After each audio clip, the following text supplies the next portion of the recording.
আসসালামু আলাইকুম প্রিয় দর্শক, সবাইকে জানাই আমার আন্তরিক শুভেচ্ছা, আমার ভালোবাসা রইল। হিন্দু ভাইরা যারা আমার ভিডিওটা দেখছে তাদের প্রতি আমার নমস্কার এবং আমার প্রীতি ও শুভেচ্ছা জানিয়ে আজকে শুরু করছি মোস্তাকি ইউটিউব কৃষি খামারের পক্ষ থেকে সুপারি চারা লাগানোর পদ্ধতি। তো আমি চারাটা কিনে নিয়ে এসেছি, দানাটা কিনে এনে চারা বাড়িতে তৈরি করেছি। বাড়িতে তৈরি করে এই সুপারি চারাগুলো লাগানো হয়েছে। কত সুন্দর চারাদের চারা বয়স এখন টোটাল 1 বছর। এই চারাগুলো কত সুন্দরভাবে হয়েছে আপনারা দেখুন। এটা লাগানো আছে 3 ফুট অন্তর অন্তর, 3 ফুট অন্তর অন্তর লাগানো আছে। কত ছোট জায়গার উপরে কত সুন্দর চারাটা বসেছে আপনারা একবার দেখুন। দেখে আমি চাইছি সবাই করুক এবং সবাই যাতে প্রত্যেকটা জায়গায় একটু জায়গা না যেন পড়ে থাকে, সবাই একটা কিছু করুক, এটা মনে করছি আমি। করে আমি এই ভিডিওটা করতে চাইছি।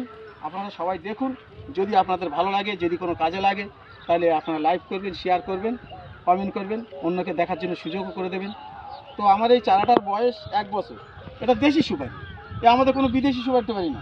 অনেকে চারাটা দেখলে ভাববে যে বিদেশি সুপারি, কারণ কত সুন্দর গোড়াটা মোটা, 1 বছর বয়স, কত সুন্দর আপনারা দেখুন, কত সুন্দর। এই চারাটা তৈরির পদ্ধতিটা আমি বলে দিচ্ছি কীভাবে আমরা চারা তৈরি করি। শুধু সুপারিটা কিনে 3টে দিন রোদে প্যাকেটে ভর্তি করে ফেলে রেখে দেবেন। এইবার ফেলে রেখে দিলেন, ওই দানাটা নিয়ে শুধু একটু করে গর্ত করুন, একটু, এই দেখুন এরকম এরকম একটু একটু গর্ত করুন, এরকম একটু গর্ত করে সুপারিটা এভাবে বসিয়ে দেবেন। দিয়ে সুন্দর করে খড় চাপা দিয়ে ভালো করে পানি দিয়ে ডুবিয়ে দেবেন। এবার 2-4 দিন, কিছুদিন পর পর যখন শুকনো হয়ে যাবে তখন পানি দিয়ে দেবেন। দেখবেন ঠিক কিছুদিনের মধ্যেই চারা এসে যাবে, ছোটো ছোটো অঙ্কুর বেরোবে। এবার ছোটো ছোটো চারা বেরোবে, ওই বেরোলে ওই চারা আপনারা তুলে ধরুন চারা 3 মাস 4 মাস বয়স হয়ে যাবে। এটা আমার 4 মাসের বয়সের চারা লাগানো। এটা আমার 1 বছর বয়স হচ্ছে টোটাল।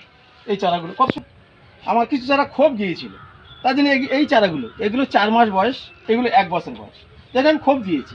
আমি চাইছি যে এটা আমার ঘর, এটা একটুকু জায়গা না যেন পড়ে থাকে, সবাই একটা কিছু করুক, এটা আমি চাইছি। তো চারাগুলো আপনারা এইভাবে তৈরি করবেন, এইভাবে পরিচর্যা করবেন। আমার এই সুপারি গাছের 1 বছর বয়স, গ্রোথটা দেখুন কত সুন্দর।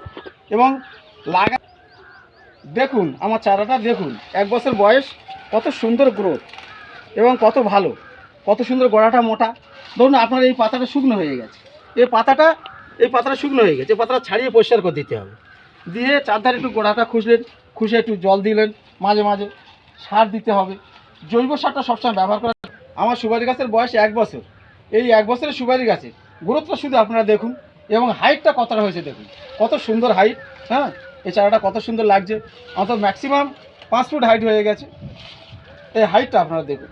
তো এর পরিচর্যা আপনারা রাসায়নিক সার কম দিয়ে জৈব সারটা একটু বেশি করে দেওয়ার চেষ্টা করবেন। আশা করি খুব ভালো হবে। এই যে আমার এই যে ঘর, এইটুকু জায়গা, এটুকু ফাঁকা আছে, আর সুপারি গাছ কারোর কোনো ক্ষতি করে না, সাইডে অন্যের জায়গা, কিন্তু এ সোজা হয়ে ঠেলে উঠবে একদম। আর এ আশা করছি 3 থেকে 4 বছরের মধ্যেই ফল এসে যাবে। তো আমি বলতে চাইছি, আমার মূল উদ্দেশ্য যে প্রত্যেকটা কৃষক ভাই এবং যারা এমনি গৃহিণী আছে যারা, তাদের কাছে আমি অনুরোধ করব যে তারা যেন একটুকু জায়গা না যেন ফেলে রেখে দেয়, সবাই একটা কিছু করুক, এটা আমি চাই। এটা আমার মূল উদ্দেশ্য। আমাদের এই চ্যানেলটাই আমি সবাইকে জাগিয়ে দিতে চাই যে বাংলার মানুষ, আমরা প্রত্যেকটা মানুষ যেন একটুকুনি জায়গা না যেন পড়ে থাকে, সব যেন একটা কিছু করে, একটা কিছু করুক, এটা আমি চাই।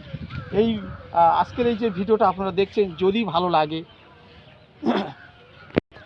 তো আমি চাই যে সবাই একটা কিছু করুক এবং একটুকুনি জায়গা না যেন পড়ে থাকে, বাংলার মানুষ সবাই জয় জয়কার হোক, এইটুকু বলে আমি আমার বক্তব্য আজকে শেষ করছি। সবাই সুস্থ থাকুন, ভালো থাকুন। যদি ভালো লাগে তাহলে আমাদের এই চ্যানেলটি আপনারা সাবস্ক্রাইব করবেন, অথচ শেয়ার করবেন, আর সুযোগ করে দেবেন, লাইক করবেন, অপরকে দেখার সুযোগ করবেন। এই বলে সবাই সুস্থ থাকুক, সবাই ভালো থাকুক, এইটুকু বলে আমার বক্তব্য আজকে শেষ করব।